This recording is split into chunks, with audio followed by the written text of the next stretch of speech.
North Atlantic, 52 degrees, 14 minutes, north, 28 degrees, 36 minutes, west. November 8th, 1943, 0340 hours. 165 meters below the surface, USS Barracuda cuts through black water. Inside the pressure hull, the air tastes of diesel fuel, recycled breath, and fear that no man will admit to feeling. 22-year-old sonarman Robert Nakamura sits at his station, headphones pressed against his ears, eyes closed. His hands rest motionless on the equipment panel. To anyone watching, he appears almost meditative. He is neither calm nor bored. What Nakamura hears in this moment will determine whether 43 men live or die in the next 10 minutes. Through the headphones comes the usual symphony of ocean sounds, the creak of the Barracuda's hull under pressure, the distant whisper of surface waves, the rhythmic thump of their own engines throttled back for silent running, and something else. Something so faint that other sonar operators would dismiss it as background noise. A ghost. An echo. Nothing. But Nakamura knows better. He tilts his head slightly, listening not just with his ears, but with something deeper. Some instinct developed over years of distinguishing one mechanical voice from another. The sound resolves into clarity. Twin-screw diesel engines. German. Running at quarter power. Approximately 2,400 yards distant. Bearing 287 degrees. Depth estimated at 180 meters. Any competent sonar operator could provide these details. But Nakamura hears more. He hears the distinctive hull resonance at 321 Hz that indicates welded construction with a stress fracture. He hears engine number 2 running hot, creating a thermal signature that produces a subtle whistling overtone. He hears the 4-blade propeller instead of the standard 3-blade design. He opens his eyes.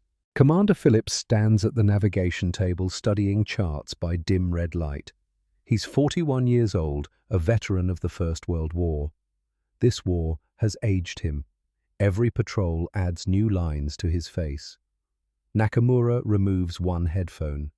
Captain, U-483, Korvettenkapitän Heinrich Wolff's boat, bearing 287, distance 2,400 yards, depth approximately 180 meters. Phillips looks up. His body language shifts. Every man in the control room senses it. The sudden tension, the sharpening of focus. Phillips walks over to Nakamura's station. Nakamura, there are 400 German U-boats operating in the Atlantic. You're telling me you know which specific boat that is? Yes, sir. From 2 miles away. Underwater. Yes, sir. Phillips studies the young man's face, searching for doubt. He finds none. How sure are you? Nakamura doesn't hesitate. I would bet my life, sir. I've been tracking this boat for 83 days. I know its acoustic signature better than my own voice. Hull resonance at 321 Hz from welded stress fracture. Engine 2 runs hot. 4-blade propeller instead of standard 3. It's U-483. It's Wolff. Phillips holds his gaze. Every second counts now. A U-boat at 2,400 yards can be in attack position in 20 minutes.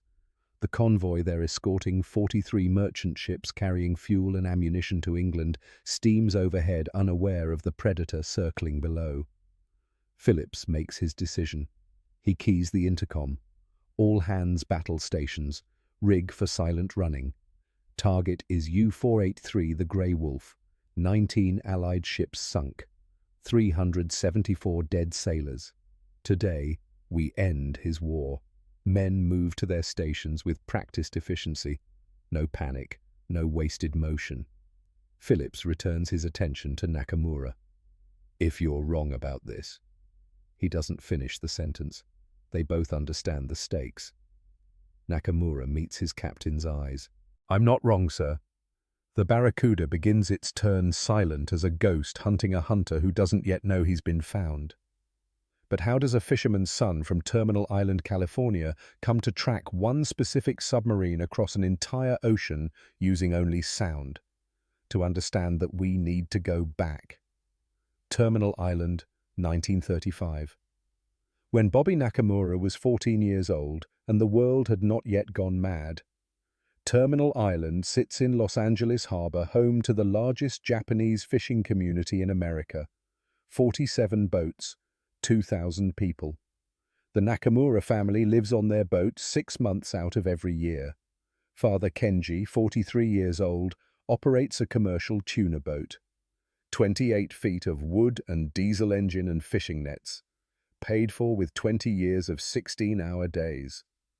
Mother Mary, born Mary O'Connor in County Cork, Ireland, works as a nurse at the harbour clinic. She met Kenji in 1920 when he came in with a deep cut from a fishing knife. She stitched him up. He came back with flowers and broken English and a smile that made her forget her family would disown her for marrying a Japanese man. They did disown her. She married him anyway. Their son Robert, called Bobby, is 14 years old in the summer of 1935. Small for his age, quiet, watchful. He has his father's Japanese features and his mother's Irish green eyes. At school, white kids call him half-breed. In the Japanese community, they call him Ainoko, mixed blood. Bobby learns early that the world doesn't have a comfortable place for people who exist between categories. So he makes himself useful. Bobby can identify boats by sound, not just recognize that a sound is a diesel engine. Bobby can hear a boat 3 miles away and tell you which specific boat it is. Can tell you if the engine is running rich or lean. Can diagnose mechanical problems that won't become visible for another 100 hours. Kenji notices this ability when Bobby is 12. They're working on the boat's engine. Kenji is deep in the machinery, hands black with grease. Bobby, sitting on deck, says quietly, "Cylinder 3 is missing." Timing is off by 0.05 seconds. Kenji stops working. Looks up. "How you know that?" Bobby shrugs. "Can hear it." Kenji checks anyway. Adjusts the timing on cylinder 3. The engine smooths out instantly. Kenji wipes his hands on a rag. Looks at Bobby with new appreciation. "You have gift," he says. "Engine don't lie. People lie. Machine tell truth. You learn, listen to truth." By age 14, Bobby can identify all 47 boats in the Terminal Island fishing fleet by sound alone. Summer of 1937. Bobby is 16. Dense fog rolls into the harbour. Visibility drops to 0. 3 boats are lost trying to find their way back to port. One is the Tanaka family boat. Their compass is damaged and they're drifting. Bobby stands on the Nakamura boat deck, listening. That's the Tanaka boat. Engine number 4 has valve tap. They're about 2 miles out, bearing 290 degrees. Kenji doesn't question. He trusts his son completely. They motor through fog so thick it feels solid. Just Bobby's voice calling directions based on the sound of one engine's valve tap 2 miles away. They find the Tanaka boat, guide them back to harbour, guide 2 other boats as well. The fleet captains look at Bobby with new respect. This isn't a party trick. This is a survival skill. But Bobby doesn't see himself as special. He just listens. This gift will remain a fishing community curiosity for 4 more years, until December 7th, 1941. Bobby is 20 years old that Sunday morning, working at the San Pedro shipyard. Good job, steady pay. He's saving money, planning a future. The future arrives at 7:58 a.m. Japanese aircraft attack Pearl Harbor. 2,400 Americans dead in 2 hours. America at war. Bobby hears the news on the radio, stands there frozen. He looks at his own face reflected in the break room window, sees the same features as the pilots who just bombed Pearl Harbor. By Monday morning, he's fired. Japanese face equals security risk. By Tuesday, FBI agents arrest Kenji Nakamura, enemy alien, into custody. The family boat confiscated, the family home occupied by others. Bobby and his mother Mary watch as everything they built evaporates in 72 hours. February 19th, 1942. Executive Order 9066. All persons of Japanese ancestry must report for evacuation. Bobby and Mary receive their orders in March. Report to Manzanar War Relocation Center. California desert. Barbed wire. Guard towers. They arrive at Manzanar. Rows of tar paper barracks. Guard towers with searchlights and armed soldiers. Barbed wire fences stretching to the horizon. Not a prison, the government says. A relocation center. Bobby understands immediately. This is prison. He and Mary are assigned to Block 23, Barrack 6, Room C, 20 feet by 25 feet. For 2 people. No insulation, no privacy. Mary sits on her bed and cries quietly. Bobby stands at the window looking out at guard towers and barbed wire and desert stretching forever. All of it gone. Because of his face. 6 months pass. Summer heat that turns the barracks into ovens. Dust storms. Days measured in mess hall meals and endless boredom. August 12th, 1942. Bobby receives a letter. Office of Naval Intelligence. Official. Intimidating. He opens it with hands that shake slightly. Your unique auditory abilities have come to our attention. The United States Navy requires sonar operators capable of distinguishing enemy submarine signatures. You are invited to volunteer for specialized training. Acceptance requires oath of loyalty, waiver of legal claims regarding internment agreement to serve in combat theaters. Your father's case will be reviewed favorably upon successful completion of training. Bobby reads the letter 3 times. Mary reads it once. They want to use you, she says. Your country locks you in camp, then asks you to die for them. Bobby stares at the letter. It's calculation. The Navy has a problem, and Bobby has a skill. Simple transaction. But it's also opportunity. If I do this, he says quietly, maybe Dad comes home. Maybe I prove we're American.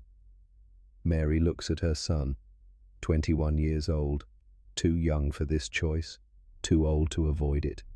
And if you're killed, she asks, then at least I died trying to save us. Bobby signs the papers, takes the oath, waives his rights. 3 days later, he boards a train east.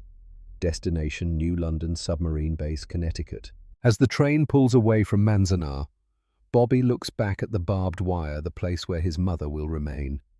He's leaving prison to go to war. And somehow, impossibly, this feels like freedom.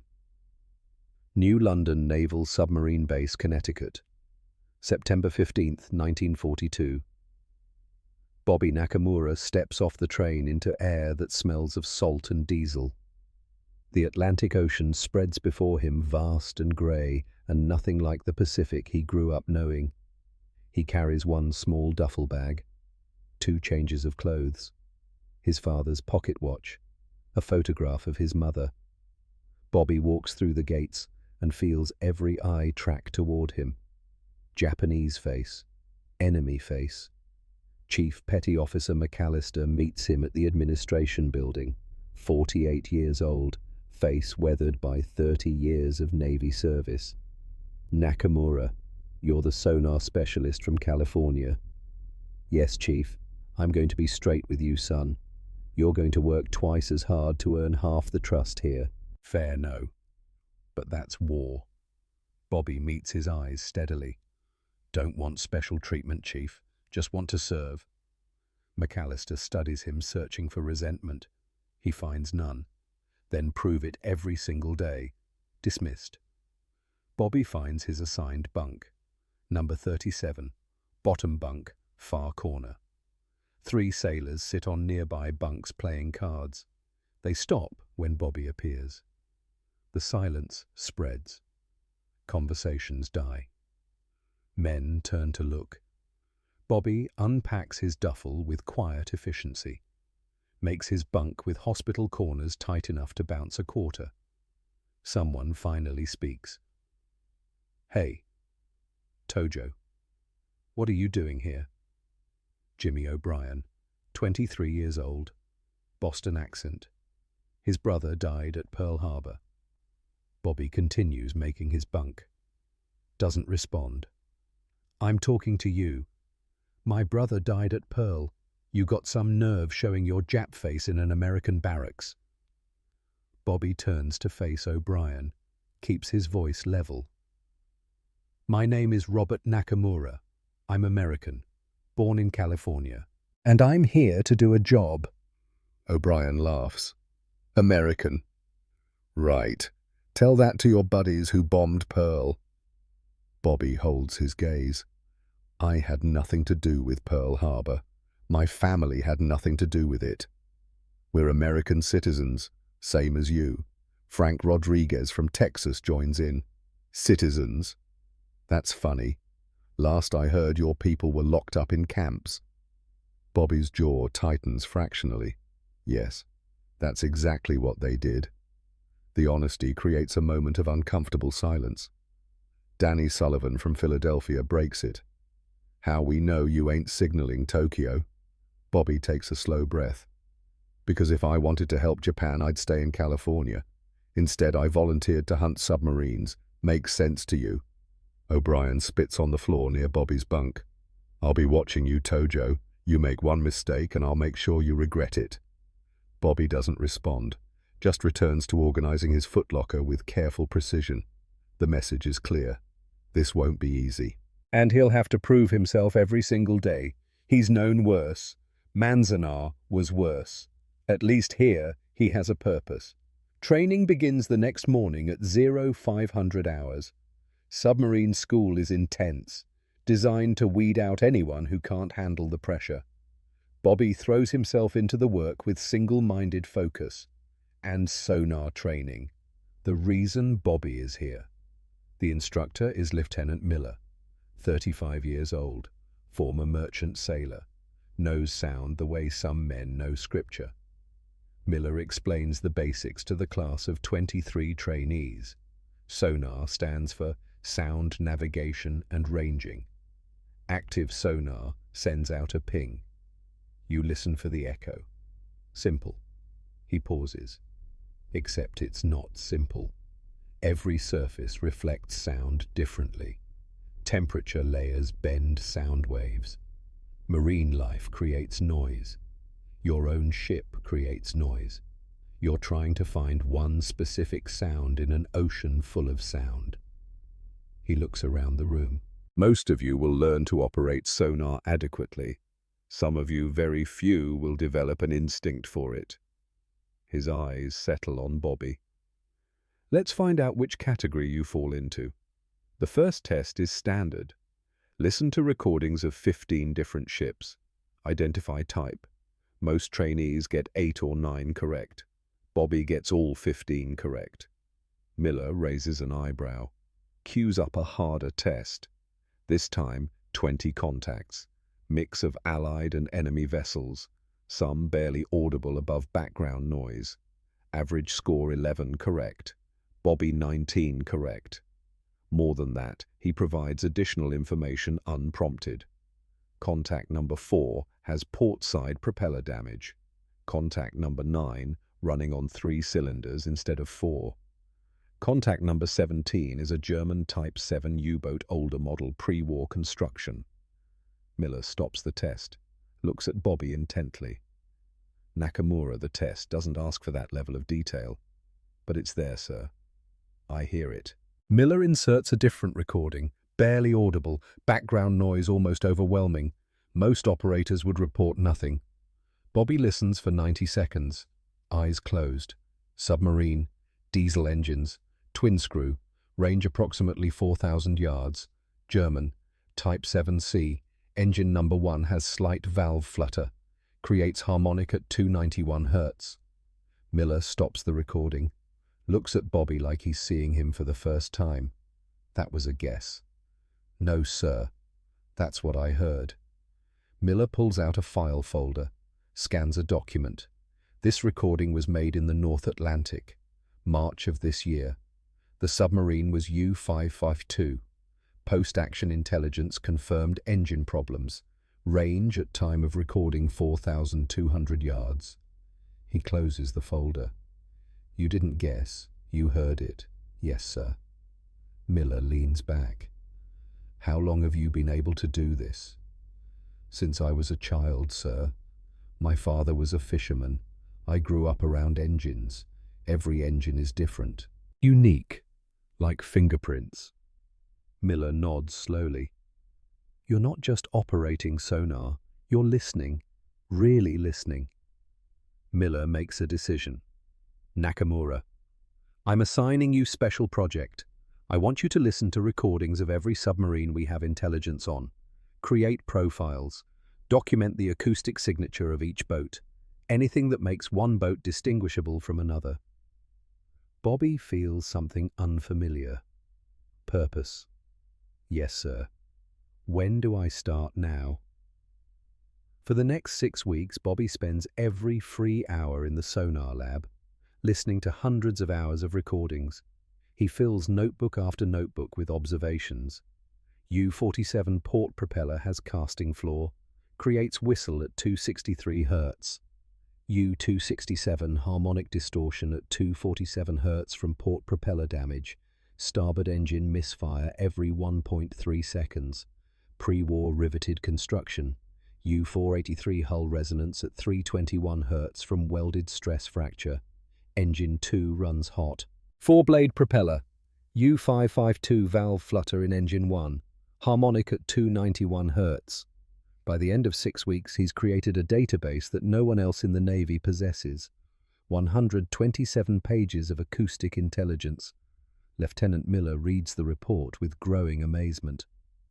Nakamura, this is extraordinary. You've created a system for tracking individual submarines across the ocean. Bobby doesn't see it as extraordinary, just thorough. It's useful. Sir Miller laughs. Useful. Son, this could change how we hunt U-boats.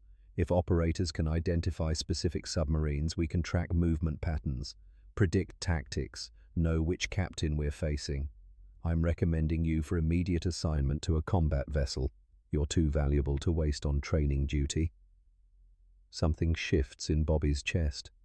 Pride mixed with fear. That test comes to a head in the barracks on a Friday night in late October. Some of the trainees have been drinking in town. Bobby is at his bunk, writing a letter to his mother. O'Brien enters loud and belligerent, sees Bobby, walks over with 3 friends. Hey, Tojo, heard you're some kind of genius with sonar. That right, Bobby continues writing. I'm competent. O'Brien leans against the bunk post. Must be nice, having a special talent, getting special attention. I do the same training as everyone else. Plus, additional work. O'Brien's smile fades. You know what I think the Navy needs you, but that doesn't make you one of us. That doesn't make you American. Bobby stands slowly, shorter than O'Brien by 3 inches, but he doesn't back down. I am American, born in California. My mother is Irish. My father has been in this country for 36 years. We are American. O'Brien pushes him. Your country's at war with Japan. Your people bombed Pearl Harbor, and you're here pretending to be loyal. Bobby doesn't push back. Japan bombed Pearl Harbor, not me, not my family. We're victims of this war, just like everyone else. The other sailors gather, a circle forming, violence building. O'Brien's face reddens. Victims? You're not victims. You're the enemy, and I don't care how good you are with sonar. I'll never trust you. He draws back his fist. A voice cuts through the tension. O'Brien, stand down. Lieutenant Commander Thomas Hartwell stands in the barracks doorway, 29 years old, MIT-educated engineer, executive officer assigned to USS Barracuda. O'Brien lowers his fist slowly. Sir, just having a conversation. Hartwell walks into the barracks. calm but radiating authority. Looked like you were about to assault a fellow sailor. That conversation. O'Brien says nothing. Hartwell turns to Bobby. Nakamura. You good? Bobby nods once. Yes, sir. Hartwell addresses the room. I've read Nakamura's file. Nakamura is the best sound operator this school has produced in 5 years.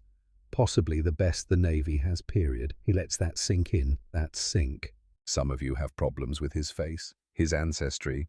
Fine. Feel however you want. But if you act on those feelings, I will personally ensure you spend the rest of this war scraping barnacles in the Aleutian Islands. He looks directly at O'Brien. You want to throw punches at the best sonar operator the Navy has, I'll assign you deck watch. January, North Atlantic. You'll freeze your balls off while Nakamura wins the war. Dismissed. The crowd disperses. Hartwell approaches Bobby, speaks quietly. I'm not protecting you because I'm nice. I'm protecting you because you're valuable. The Navy needs what you can do. Act like it. Bobby meets his eyes. I understand, sir. Hartwell studies him. Half the men here will never trust you. They'll watch for mistakes. Hope you fail. You're going to have to be better, smarter, more disciplined. Not because it's fair, because it's survival. I know, sir. Good. Hartwell pauses. One more thing. The work you've done with acoustic signatures. It's revolutionary. You've figured out how to track individual submarines across the Atlantic. USS Barracuda deploys in 6 weeks. I've requested you for my sonar team. You'll be coming with us. Bobby feels the weight of that statement. Combat deployment. Real war. Yes, sir. Thank you, sir. Hartwell nods once. Leaves. Bobby sits back down, picks up the letter to his mother. He doesn't know how to tell her he's going to war, doesn't know how to explain that he's volunteered to hunt submarines while she sits behind barbed wire. He finishes the letter with lies of omission, tells her training is going well, tells her he loves her, tells her to stay strong. December 14th, 1942. Bobby graduates from submarine school. Top of his class. No ceremony, no recognition. Just orders. Report to USS Barracuda. December 16th. Bobby walks to the pier at dawn. The Atlantic spreads before him grey and vast and unforgiving. USS Barracuda sits at the pier. Fletcher-class destroyer escort, 93 meters long, armed with torpedoes, depth charges, and 3-inch guns. His home for the next patrol, his weapon, his chance. He climbs aboard and crosses the threshold from training to war. The ocean waits, the U-boats wait. And Bobby Nakamura, 21 years old American citizen with a Japanese face, is ready to hunt. USS Barracuda, North Atlantic, January 23, 1943. First combat patrol. Bobby stands his first combat watch in the sonar room, headphones tight against his ears. The space is cramped, dark, smells of electrical equipment and sweat. Through the headphones comes the symphony of the North Atlantic, the rush of water, the distant groan of ice, the rhythmic pulse of the ship's engines, and beneath it all, the endless static of ocean noise. He's listening for something else. Something that doesn't belong. Commander Phillips stands behind him, eyes red from insufficient sleep. Anything Nakamura negative, sir. No contacts. Phillips grunts. They're out there. Intelligence says Wolfpack operating in this sector. 8 U-boats. Hunting convoy HX-223.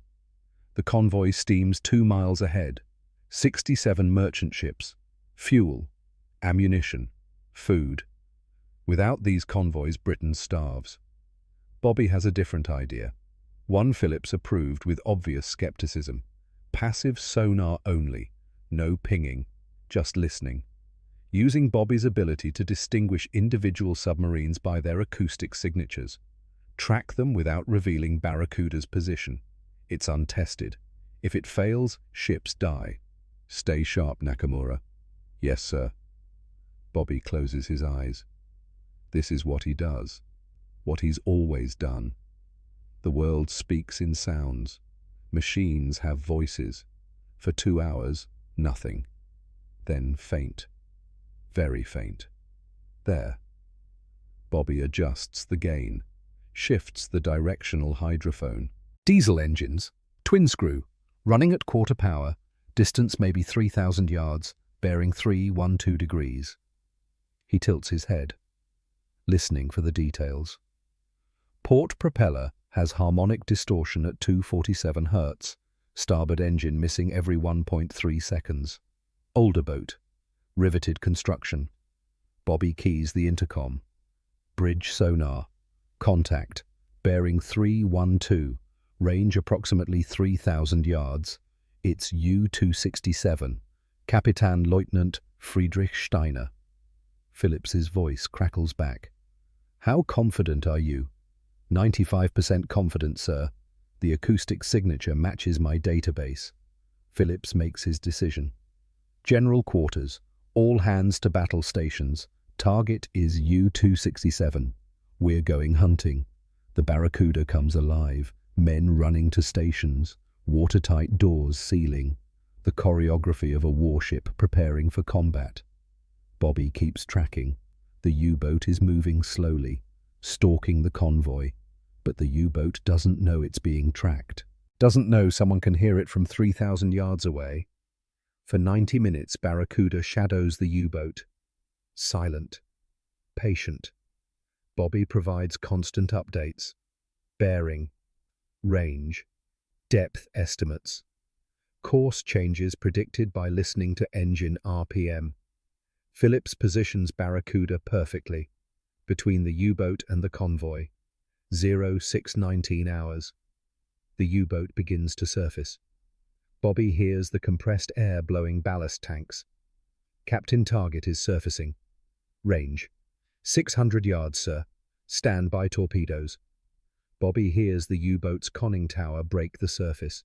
Hears the diesel engines roar to life. Hears hatches opening. They think they're safe.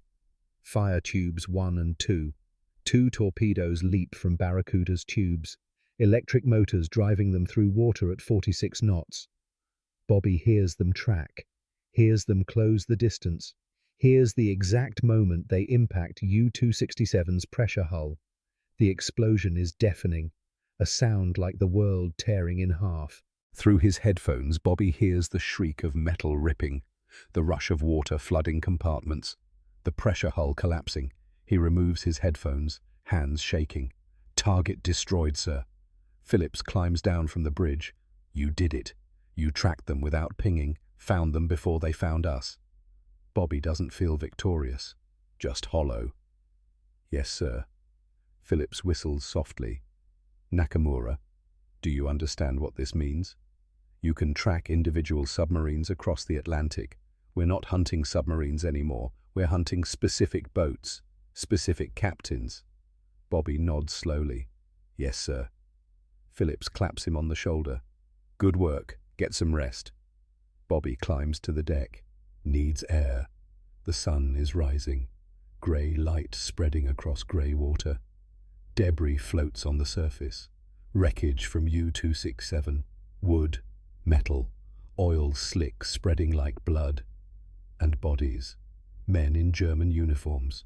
Some floating, some struggling, drowning in the freezing Atlantic. Phillips orders rescue operations. Crew throws lines, pulls survivors from the water. 12 German sailors rescued. Hypothermic, exhausted, defeated. They're brought aboard, given blankets, hot coffee. The humanity of sailors toward other sailors. Bobby watches, sees their faces.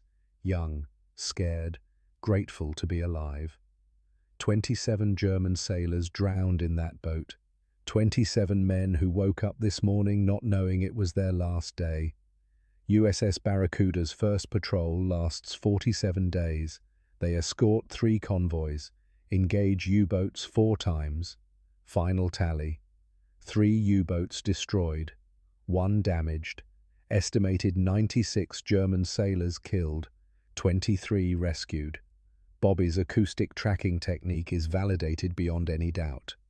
February 1943 through October 1944. 20 months of combat operations, 13 patrols. Bobby participates in the destruction of 13 U-boats. The numbers become abstract after a while. Boats instead of men. But late at night in his bunk, he can't escape what those numbers mean. He keeps a notebook, penciled entries, each U-boat documented. U-267 Friedrich Steiner, February 3rd, 43, 12 survivors, 27 dead. U-344 Otto Schmidt, April 17th, 43, 6 survivors, 33 dead. The list grows. A ledger of death. 398 German sailors killed, 67 rescued. He doesn't feel heroic, feels necessary, feels heavy. August 27th, 1943. Bobby begins tracking a new signature. U-483, Korvettenkapitän Heinrich Wolf. Hull resonance at 321 Hz, engine 2 running hot, 4-blade propeller, unmistakable. Bobby tracks this boat for 83 days, not continuously, but building a pattern. He develops a psychological profile of Wolf based purely on tactical patterns. Patient, cautious, adaptive, dangerous. Which brings us back to where we started. November 8th, 1943. Convoy on 206. Barracuda assigned as escort. Bobby sits at his sonar station. He's been hunting Wolf for 83 days. Tonight he finds him. 0340 hours. Electric motors running ultra quiet. Depth approximately 180 meters. Captain, U-483. Heinrich Wolf's boat, bearing 276. Range approximately 4,100 yards. He's stalking the convoy from below. Phillips doesn't question anymore. Battle stations, silent running. We're going to position between him and the convoy. The chess match begins. Wolf is patient. Will stalk for hours. But Bobby is patient too. Listens to the electric motors. Predicts his movements based on 83 days of pattern analysis. 0419 hours. Bobby hears ballast tanks blowing. Captain, he's coming up. 800 yards. Fire tubes 1, 2, and 3. The torpedoes track true. U-483 sees them at the last second. Attempts crash dive. Too late. Explosions. Multiple impacts. The U-boat doesn't sink immediately. Damaged, but still functional. Emergency surface. Crew abandoning ship. Barracuda moves in, rescues 31 survivors, including Korvettenkapitän Heinrich Wolf. Bobby watches as Wolf is brought aboard. 33 years old, soaking wet, left leg injured, but composed, calm. Their eyes meet across the deck, hunter and hunted, enemy and enemy, but also sailor and sailor. Wolf is taken below. Bobby is assigned guard duty. They sit in the cramped forward torpedo room, Wolf on a bench, Bobby standing near the hatch, sidearm on his hip. Neither speaks for 10 minutes. Finally, Wolf breaks the silence. His English is good. You are the sonar operator. Bobby doesn't respond. I heard stories. In Lorient, at the U-boat pens, stories of American escort with ghost listener. We thought it was propaganda. He looks at Bobby. But it is real. You found me. You tracked me. Bobby meets his eyes. Yes. Wolf nods slowly. How you found me at 7,000 meters, running silent, below thermal layer. Bobby considers not answering, but there's something in Wolf's expression. Professional curiosity. Every engine has unique acoustic signature. Manufacturing tolerances create individual characteristics. I tracked you for 83 days. Wolf stares. 83 days. Remarkable. Long silence. The ship rolls through a swell. Both men compensate automatically. Wolf speaks again. Quieter now. You know what I did. 19 ships, 374 sailors. I torpedoed them, sent them to the bottom, watched them burn and sink and drown. Bobby says nothing. I tell you this because I want you to know. I am not proud. I did my duty. I followed orders. But I am not proud. War is a terrible thing. Being good at terrible things does not make them less terrible. Bobby understands this completely. I have killed 398 men, he says quietly. 13 boats. I hunted them, helped destroy them. Wolf looks at him with new understanding. Then we are both guilty, both necessary, both damned. Bobby doesn't disagree. Wolf shifts position, winces as his injured leg protests. Why do you fight? You are Japanese, yet you wear American uniform. Bobby takes a breath. I am American, born in California. My mother is Irish. My father is Japanese but has been in America for 36 years. We are American, but they put your people in camps. Yes, and you still fight for them. Bobby meets Wolf's eyes. I fight to prove we belong, to bring my father home from internment camp. I fight because maybe if I am valuable enough, they will see I am American. Wolf is quiet for a long moment. That is heaviest burden I have heard, heavier than torpedoes.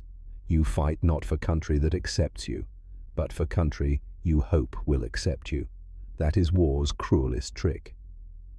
Bobby has no response. When this war ends, Wolf says quietly, if we survive, I hope we can be men again. Not just soldiers, men who remember what we did and choose never to make others do the same. Bobby nods once. I hope that too.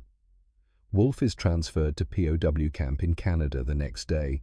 Bobby never sees him again during the war, but the conversation stays with him, the recognition that his enemy is human. February 12, 1945. Bobby receives a Red Cross message. Father Kenji Nakamura, deceased January 12, 1945. Heart failure. Crystal City Internment Camp, Texas. Bobby reads it 3 times. The words don't change. His father died in a cage, while Bobby was hunting U-boats to prove their family's loyalty. Died without ever seeing his son again. The calculation fails. Bobby killed 398 men to earn his father's freedom. His father died anyway. Bobby sits in the sonar room at 0300 hours. Headphones on, but not listening. Just sitting. Lieutenant Commander Hartwell finds him there. I heard about your father. I'm sorry. Bobby doesn't respond. Hartwell sits down, doesn't offer platitudes. After 5 minutes of silence, Bobby speaks. I killed 398 men to prove my family deserved freedom. My father died in cage anyway. What was it for Hartwell doesn't have an easy answer. I don't know.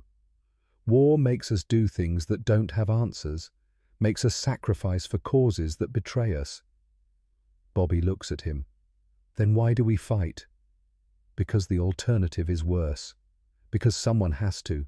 Because duty matters even when the cause is imperfect. Hartwell pauses. Your father would be proud of what you've done. You've saved hundreds of lives. You've shortened this war. But not mine. No, not yours. And that's not fair. But it's what happened. Bobby removes his headphones. Every night I hear them. I hear 398 men drowning. Hartwell nods slowly. That sound doesn't go away. Ever. You learn to live with it, but it never goes away. May 8th, 1945. Victory in Europe. The war in the Atlantic is over.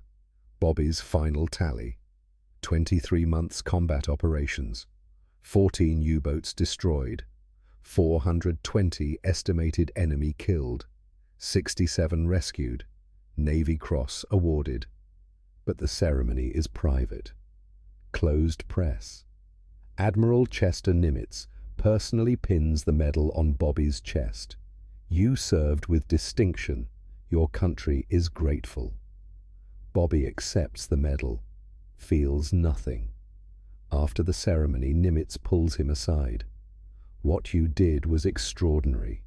You changed how we hunt submarines, saved countless lives. But America isn't ready to celebrate a Japanese face yet. Give it time. How much time, sir? A generation, maybe two. Bobby returns to California in July 1945, takes a bus to the address his mother provided, a small apartment in Los Angeles. He climbs the stairs, knocks on the door. His mother opens it.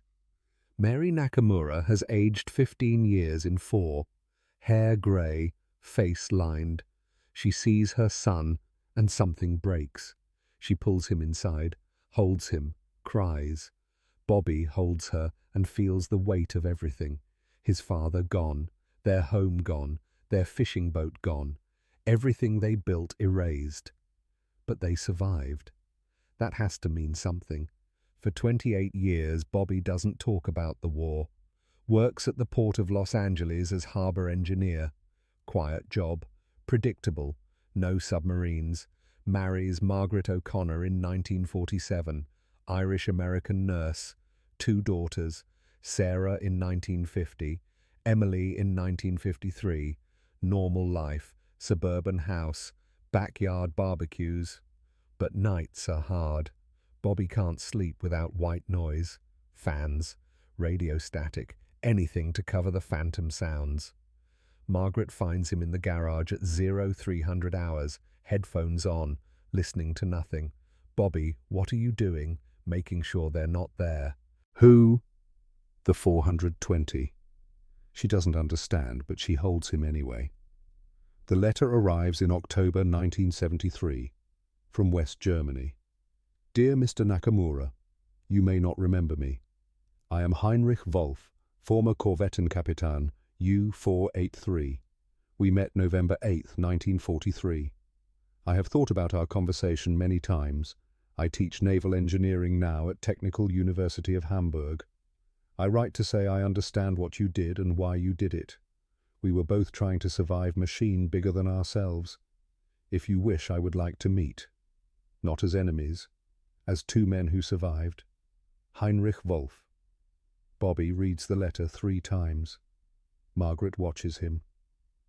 Will you write back? He doesn't know.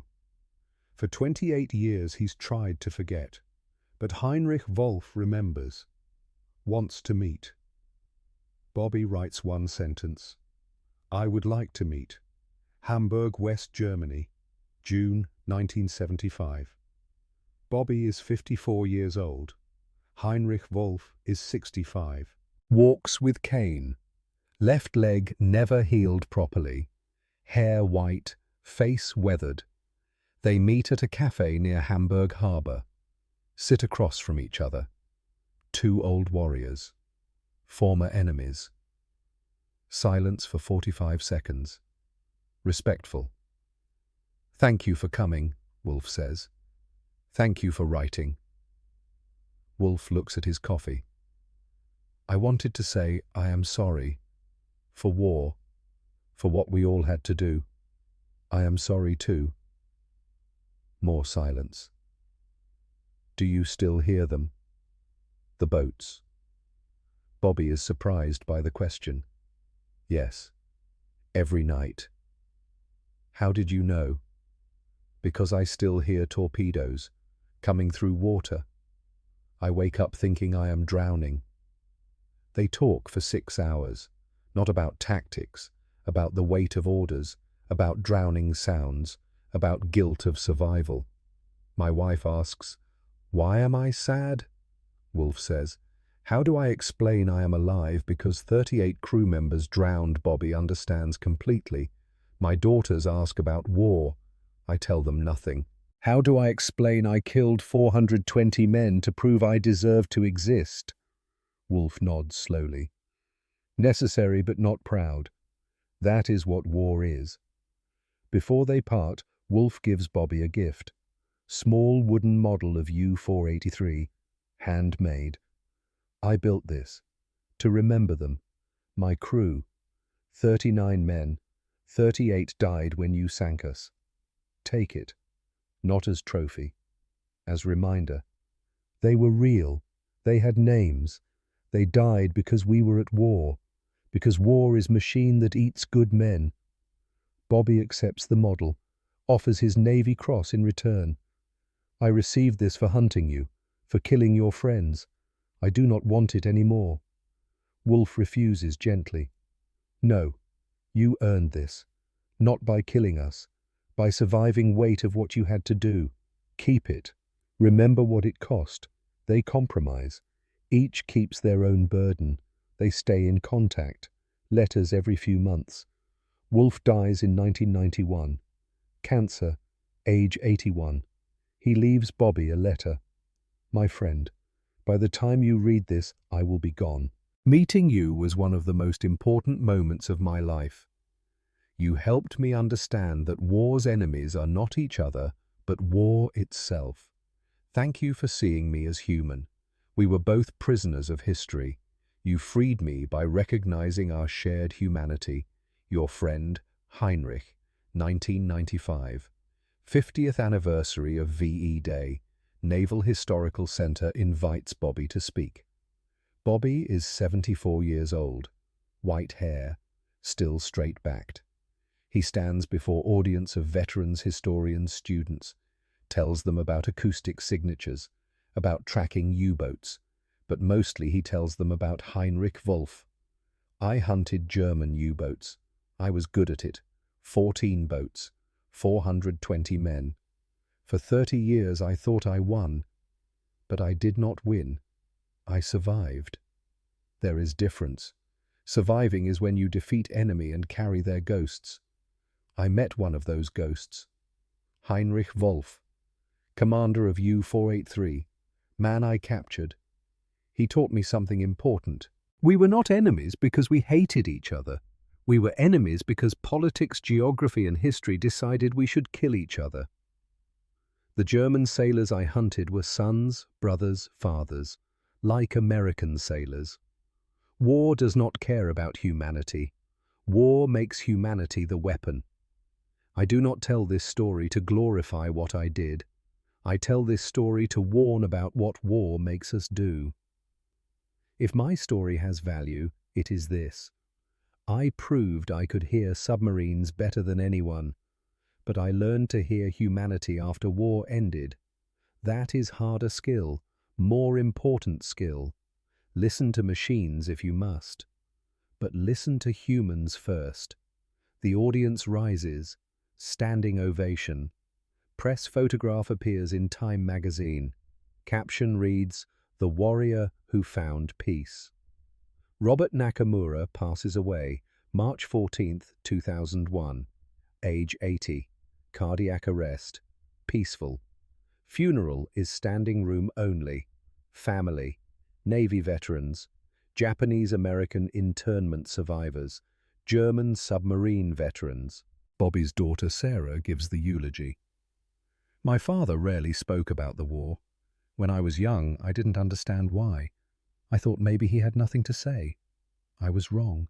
He had everything to say. He just didn't know how. How do you explain that you killed to prove you deserved to live? How do you tell your children that your country imprisoned you, then asked you to die for it? My father carried 420 ghosts, but he also carried something else, the belief that even enemies can recognize each other's humanity. He taught me that the hardest battles are not fought with weapons, but with the courage to see your enemy as human. That was his real gift. Not hearing submarines, but hearing humanity. Bobby's ashes are scattered in the Pacific, off Terminal Island, same waters where he learned to hear engines as a child. Margaret releases the ashes. They drift on wind, disappear into ocean. Among the mourners, a German submarine veteran places a small wooden model of U-483 in the water. It floats for a moment. then sinks. For the 420, and for the one who heard them. The ocean accepts the offering. The waves continue their endless rhythm. And somewhere in the depths, the submarines rest silent. Their voices finally still. Their wars finally over. Bobby Nakamura hunted submarines by sound, tracked one U-boat for 83 days across the Atlantic, helped destroy 14 enemy boats, changed how naval warfare is conducted. But his real achievement was not hunting enemies. It was finding peace with them, understanding that war makes enemies of strangers, learning that the sound of suffering is the same in every language, to Robert Nakamura, to Heinrich Wolff, to all 420 sailors who never came home. To everyone who fought wars, they did not start for countries that did not always trust them against enemies who were human just like them. We remember, we honor, we learn, so that future generations might hear humanity before they hear the machines.